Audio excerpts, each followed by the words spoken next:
and thoughts of like fighting up in the ranks and that kind of thing. Like, of course, everyone wants to fight a higher ranked opponent each time, but if that's not available, I don't want to sit around for 6, 8, 10 months waiting for the perfect opponent. So if the next best guy is in rank number 15, and so be it, I'll go out there and make the best of the opportunity.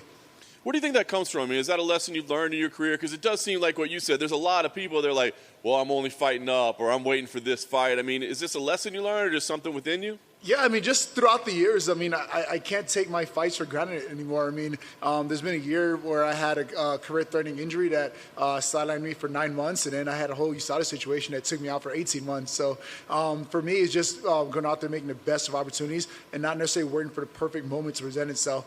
If it's number 15, I'll make the best with that. If it's number 5, I'll make the best of that. But I'm not sitting around taking things for granted, waiting for that perfect opportunity. Yeah, I love that. Quick turnaround here. Is that ideal for you, or is it kind of challenging to like get ready in that short of time? No, this is great. I mean, I love the quick turnaround. Like I said, I do not like the long layoffs in between training camp. I'm not one of those guys that like wins a fight, loses a fight, and just like disappears from the gym for a few months. If I win a fight, I'm right back in the gym on Monday talking to my coaches about what I could have done better, where I can improve, and things like that. So to get a quick turnaround like this, I'm excited for it. I mean, I took a lot of things away from the Max Griffin fight that I can apply to this fight right away. So I definitely feel more than ready for this fight on Saturday. I dig it. I mean, you know, Shavkat's getting all the attention. He's the new guy. I mean, but you fought everybody. I mean, when you look at this guy's skills, where does he stack up? I mean, is he as good as everybody thinks he is, or is he just another guy? I mean, literally every last one of us who fight for UFC were undefeated at some point or another. Then you went out there and faced an absolute beast, and was like, oh damn, there's definitely levels to this. And I look at Shavkat, and I think the exact same thing. I mean, the guy is talented. He is 15-0. You don't get to be 15-0 by accident. You definitely have to do some really great things consistently in order to get to that record. But at the same time, it's like he hasn't fought a seasoned vet like me yet. He hasn't fought the guys that I fought yet. So for me to go out there on Saturday night and show him that there's levels to this game is going to be my goal. Nice. Knowing that you'll basically take any fight because you'll fight.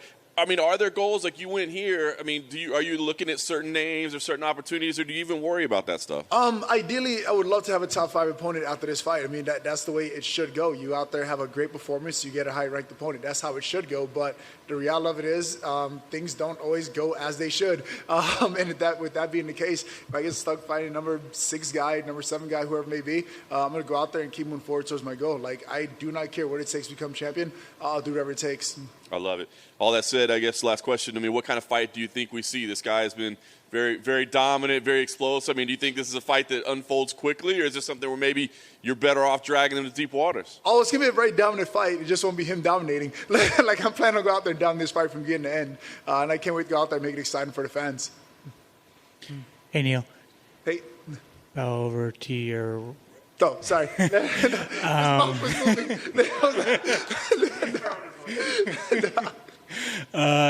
Your son came early, 6 weeks early. Was that I mean, were you nervous? Like that it would interrupt fight camp? Like what's that? Like what was that?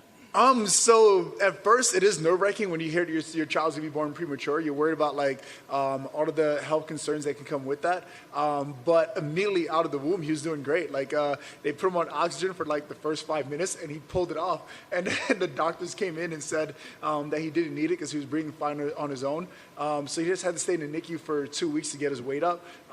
But other than that, he was doing great. Him showing up early ended up being a blessing in disguise. He was scared my wife was scared to have a C-section on the 21st, which was yesterday. So I literally went from the hospital straight to the airport to come here for fight week. So the fact that he came early was literally a blessing in disguise. She was able to have him naturally because he was a lot smaller than his brother, so she didn't need to have a C-section.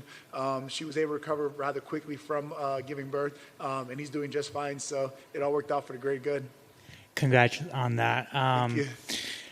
I just wanted to talk about Hamza, man. How frustrating is it that like he's like, no one will fight me, but you've been calling his name for like a year now?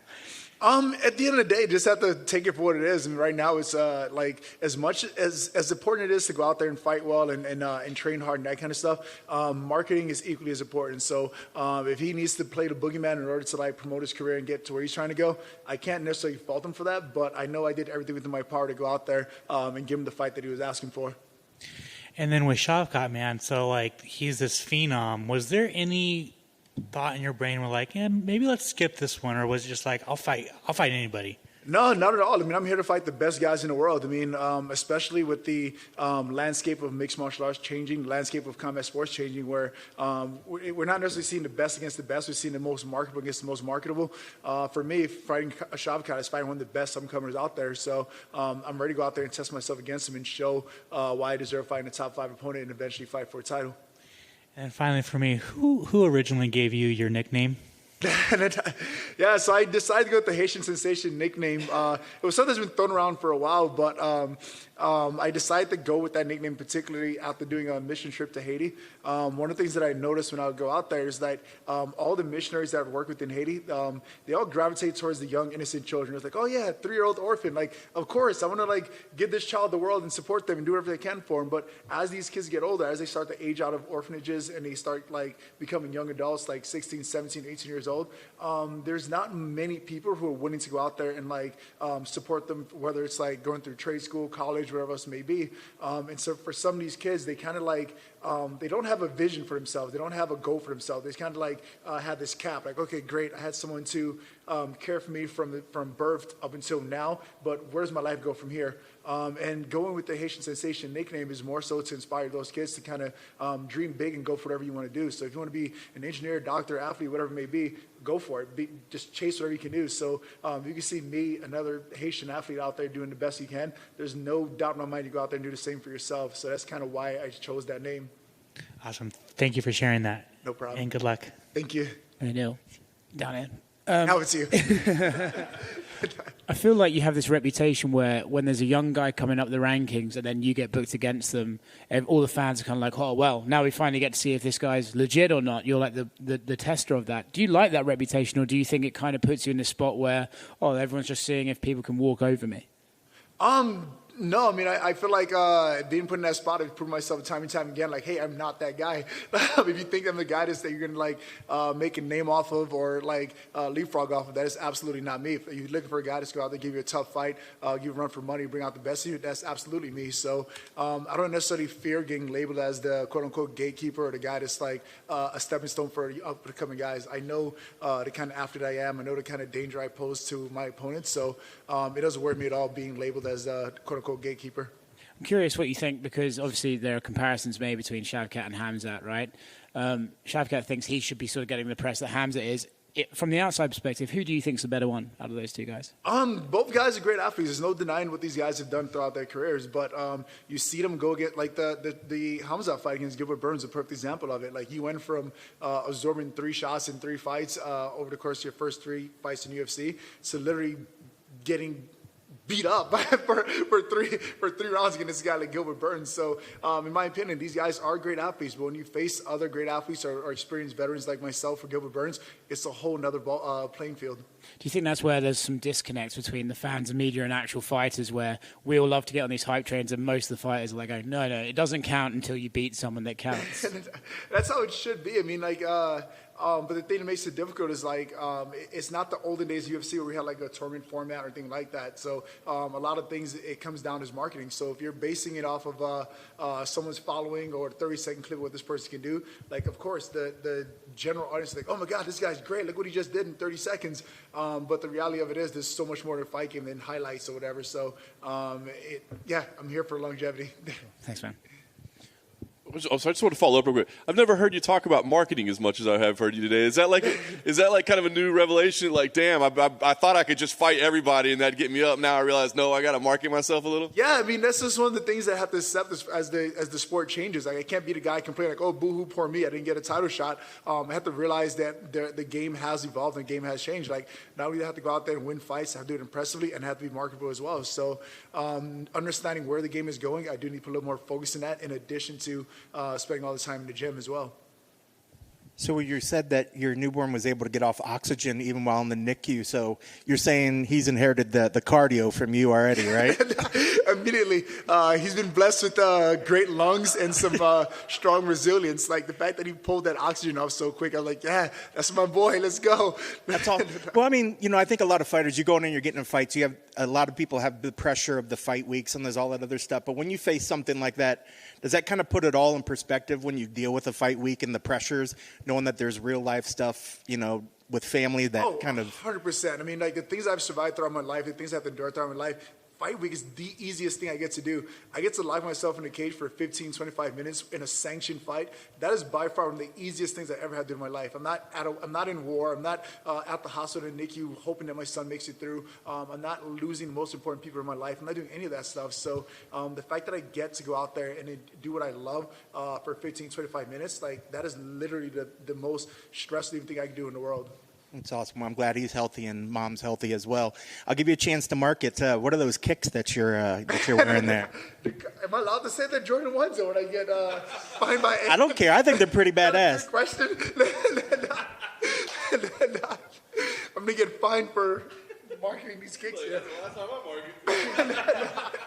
marketed. They're dope. That's why I just wanted to give you a chance to throw that out there. You know, like you said, you've been kind of have this rush to want to get in there and fight and get back in the cage. Now, is that partially because, you know, we see a lot of fighters as they go on and as they get more fights, they almost want to take better care of their body, you know, unless they're rushing to get done by a certain time. Is there a time frame that you're working towards that you want to get a certain amount of fights by a certain amount of time, or is it just that you want to stay active? No, the gold is the gold. Gold is the goal. Like for me, is getting up there, become UFC champion. Like I want to exhaust literally every single opportunity to get there and become a champion. So if it means I have to fight 8 times a year, sign me up. I'm ready to go out there and do it. I don't necessarily look at like, oh, I have to get 8 fights in before I'm 34, 38, or whatever it may be. I look at guys like Glover Teixeira, who's able to become UFC champion at 42, and for me, that gives me hope. That's like, hey, you have 6 to 8 good years left in you. Go out there and make the best of it. So I definitely have no doubt going to be UFC champion. For me, it's about like, how do I make it happen and how do I get there?